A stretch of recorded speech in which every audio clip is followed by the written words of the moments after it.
अस्सलाम वालेकुम स्टूडेंट्स। तो कैसे हैं आप? आज हम करेंगे क्वेश्चन नंबर 7, 8, 9 एक्सरसाइज 1.3 का चैप्टर 1 का। ठीक है, तो सबसे पहले हम क्वेश्चन 7 की तरफ आते हैं। क्या है? मिरहा सेल्स अ टॉय फॉर ₹15-20।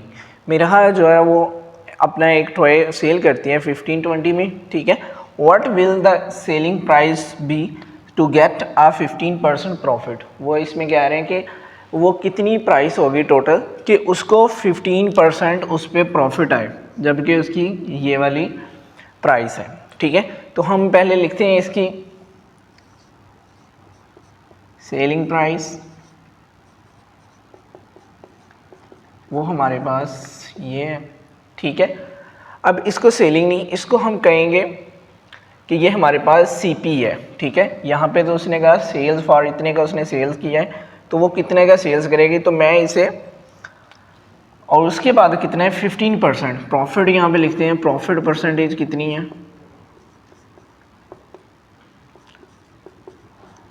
15% है। ठीक है, तो ये तो उसकी जिसमें उसने सेल कर दिया। अब वो चाहता है कि 15% के हिसाब से वो प्राइस कितनी होगी न्यू जिस पे वो सेल करती है, उसे 15% का प्रॉफिट हो।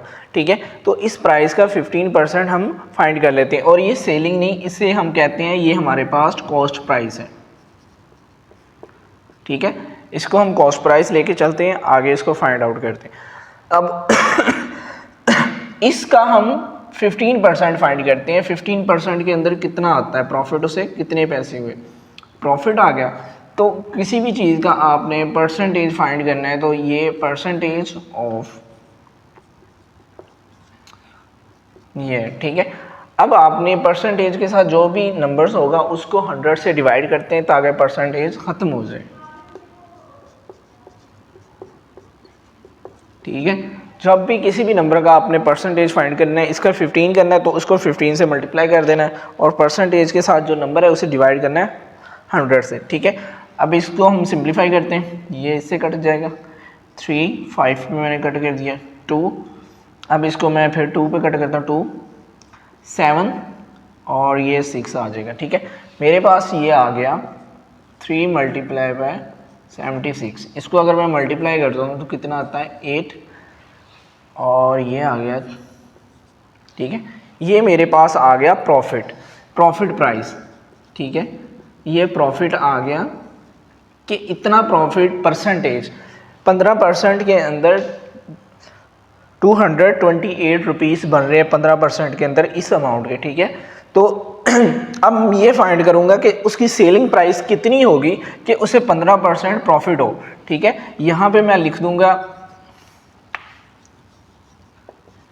Selling price. ठीक है, सेलिंग प्राइस में मैं क्या करूँगा, जो उसकी प्राइस है उसके अंदर मैं ऐड कर दूंगा जो 15% आया मेरे पास। ठीक है, इसको ऐड करूँगा, आ जाएगा 8 और 271। ठीक है, अब ये मेरे पास वो अमाउंट आ गई है कि इस अमाउंट पे वो बेचेगी मिरहा, तो उसे 15% प्रॉफिट होगा। अब बुक्स पे क्वेश्चंस कुछ अलग तरह भी है। ठीक है, ये तो मैंने इस क्वेश्चन के अकॉर्डिंग इसको सॉल्व कर दिया। ठीक है, अब बुक्स के अंदर कुछ बुक्स के अंदर इस तरह भी पूछा जा सकता है, बुक्स के अंदर इस तरह भी पूछा जा सकता है कि मिरहा की जो कॉस्ट प्राइस है वो है 500।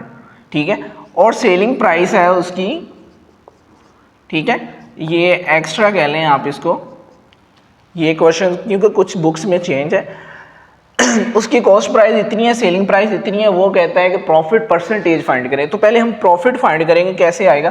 प्रॉफिट फाइंड करने के लिए हम क्या करते हैं कि सेल प्राइस से एसपी माइनस सीपी कर देते हैं, sale price minus cost price. Sale price कितनी है ये है, और कॉस्ट प्राइस ये हमारे पास आ गई। ठीक है, इसमें से हमारे पास 20 इसका प्रॉफिट आ जाएगा। ठीक है, अब प्रॉफिट आ गया है तो प्रॉफिट परसेंटेज फाइंड करने के लिए क्या करेंगे, प्रॉफिट परसेंटेज का ये फॉर्मूला याद रखना पड़ेगा आप लोगों को, इज इक्वल टू प्रॉफिट, कितना उसे प्रॉफिट हुआ है। ठीक है, और सीपी कॉस्ट प्राइस मल्टीप्लाई 100%। ठीक है, अब प्रॉफिट उसे कितना हुआ 20 रुपीज़ का, और टोटल कितना है, ठीक है, और मल्टीप्लाई 100 कर देंगे इसको, और ये परसेंटेज के अंदर आ जाएगा। ये देखिए ये 20 से कट गए, अब ये 3 आ जाएगा, ये 4 आ जाएगा, 4 डिवाइडेड बाय 3 परसेंटेज। जब इसको मैं अगेन सिंप्लीफाई करूँगा तो ये मेरे पास कुछ यूँ आ जाएगा, इतना परसेंटेज आ जाएगा, ठीक है। ये मैंने दोनों क्वेश्चंस कर दिए, कुछ बुक्स में इस तरह होगा क्वेश्चन पूछा, और कुछ में यूँ कि मिरहा ने इतने का कॉस्ट प्राइस है, टॉय सेल इतने का कर दिया, आपने प्रॉफिट परसेंटेज फाइंड करनी है, प्रॉफिट परसेंटेज फाइंड करनी है, तो उसको फाइंड करने के लिए आपने ये सोल्यूशन फॉलो करना है, ठीक है। इसी तरह क्वेश्चन नंबर 8 है, क्वेश्चन नंबर 8 पे तैयब है जिसकी एनुअल इनकम कितनी है 9,60,000 है, ठीक है। एक्सेप्टेड डेट अमाउंट क्या होती है, जो डिस्काउंट दे दी जाए या छोड़ दी जाए, ठीक है। अब उसको 1,30,000 छोड़ दिए हैं, ठीक है, और टैक्स रेट जो है ना 0.75% के हिसाब से ये बताना है कि वो कितनी उसकी अमाउंट टैक्सेबल होगी जिस पे वो टैक्स देगा, या कितने वो पैसे होंगे जो इस अमाउंट पे देगा। सबसे पहले तो आपने टैक्सेबल अमाउंट निकालनी ना, इसमें से अमाउंट निकालेंगे, टैक्सेबल अमाउंट, मतलब कि टैक्सेबल अमाउंट का मतलब ये है कि वो वाली अमाउंट जो जिस पे वो टैक्स देगा। अब इस पे तो नहीं देगा क्योंकि ये टोटल है, ये उसको रिलैक्सेशन दे रहे हैं कि डिस्काउंट दे रहे हैं, ये उसको छोड़ रहे हैं, तो इसको इस माइनस करते हैं, इस जो उसे छोड़े हैं माइनस 1,30,000, ठीक है। तो ये कितने आ जाएंगे मेरे पास 0,063, ये आ गया मेरे पास 83, ठीक है, 8,30,000 आ गया। अब इस पे मैं इस हिसाब से रेट फाइंड करूंगा कितना बनता है, ठीक है। ये मेरे पास वो अमाउंट आ गई जितनी वो पे करेगा, पेएबल, इसको हम पेएबल अमाउंट कहते हैं, ठीक है, पेएबल अमाउंट। अब ये अमाउंट उसके पास एक्चुअल है, इस पे वो ये टैक्स देगा, ठीक है। यहां पे मैं लिखता हूं टैक्सेबल अमाउंट,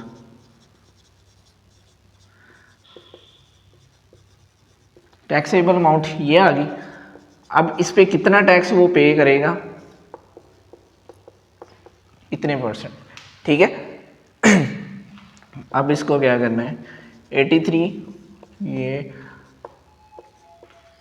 मैंने कहा जब हम परसेंटेज को चेंज करेंगे तो हमारे पास क्या आ जाएगा 100 नीचे आ जाएगा, परसेंटेज के साथ जो भी नंबर होगा उसे 100 से डिवाइड करेंगे, परसेंटेज खत्म हो जाएगा। अब क्या करना है 83 मल्टीप्लाई, ये पॉइंट खत्म करना है तो मेरे पास क्या आ जाएगा 100 नीचे आ जाएगा, ये पहले वाला 100 और मल्टीप्लाई ये पॉइंट खत्म करने वाला 100 आ गया, ठीक है। अब क्या करना है कटिंग कर देनी, ये 20 इससे कट जाएंगे, ये 20 इससे कट जाएंगे। अब 83 मल्टीप्लाई 75 है, इसको मल्टीप्लाई करेंगे तो हमारे पास आंसर ये आ जाएगा, यहाँ पे मल्टीप्लाई कर लेते हैं हम,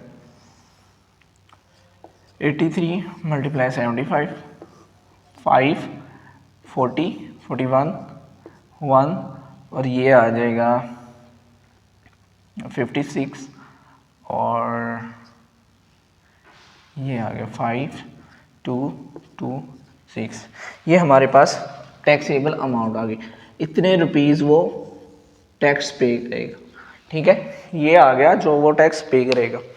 इस अब क्वेश्चन नंबर 9 है, क्वेश्चन नंबर 9 पे स्टेटमेंट जैसे कि आपको यहाँ पे स्क्रीन पे नज़र आ रही है, ठीक है। तो मैं इसको स्टार्ट करता हूँ, कैसे करते हैं, वो कहते हैं find the compound amount of, compound amount of find करनी हमने, ये हमारे पास प्रिंसिपल अमाउंट है और रेट क्या दिया है, उसने रेट भी गिवन दिया है 14% और 1 साल का, ठीक है। आपने मार्केबल अमाउंट फाइंड करनी है, इसको सॉल्व करने के 2 से 3 मेथड है। आप क्या करें, इसको इससे मल्टीप्लाई कर दें तो आपके पास वो अमाउंट आ जाएगी, ठीक है, 1 साल के अंदर। जैसे कि ये मल्टीप्लाई 14%, जब इसे मल्टीप्लाई 14% करेंगे तो आपके पास अमाउंट ये आ जाएगी, ठीक है। ये इसकी मार्केबल अमाउंट होगी।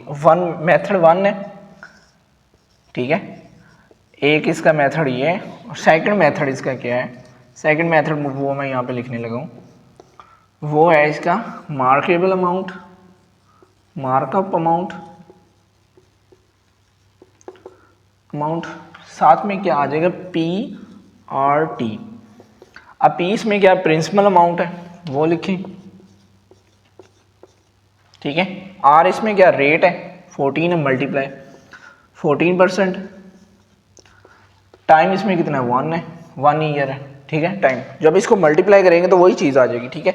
इसको हम सॉल्व करेंगे तो हमारे पास आ जाएगा 14 डिवाइडेड बाय 1000, 100 से ये कैंसिल। अब इसको मल्टीप्लाई जब हम करेंगे तो हमारे पास ये वाली अमाउंट आ जाएगी, ठीक है। और इसी के साथ ये हमारा चैप्टर कंप्लीट होता है। अब हम मिलते हैं नेक्स्ट चैप्टर में। अल्लाह हाफिज़।